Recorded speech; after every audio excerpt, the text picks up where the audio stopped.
বিশ্বজয়।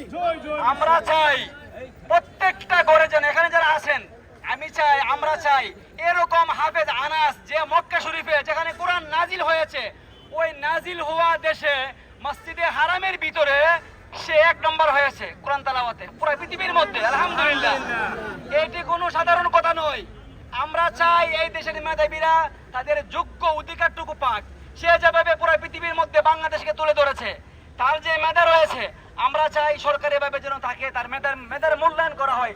সে বর্তমানে পুরো পৃথিবীর মধ্যে সবচেয়ে বেশি মেধাবী, কারণ সে 123টি দেশকে হারিয়েছে। আমরা চাই প্রতিটা ঘরে ঘরে যেন হাফেজ আনাস তৈরি হয়, এরকম হাফেজ তরিক তৈরি হয়, হাফেজ জাকারিয়া তৈরি হয়, হাফেজ তাকরিম তৈরি হয়। প্রত্যেকটা ঘরে ঘরে যেন এরকম 20 একজন হাফেজ তৈরি হয়। আল্লাহ তাআলা যেন হাফেজ আনাসকে কবুল করেন। সে মক্কা শরীফে প্রথম হয়েছেন, সে যেন সামনে আরো বেশি বিশ্বজয় করতে পারে।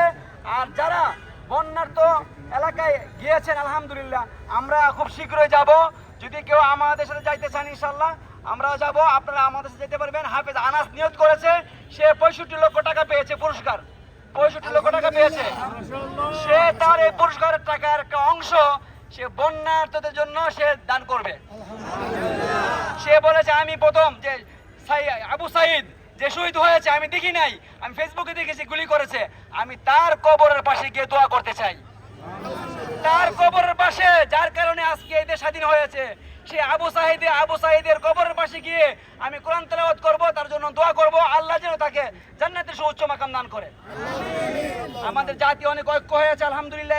এই জাতিকে ভারত আমেরিকা কেউ ছিন্ন ভিন্ন করতে পারবে না, কেউ আলাদা করতে পারবে না ইনশাআল্লাহ। হাফেজ আনাস সে কোরআন তেলাওয়াত করবে।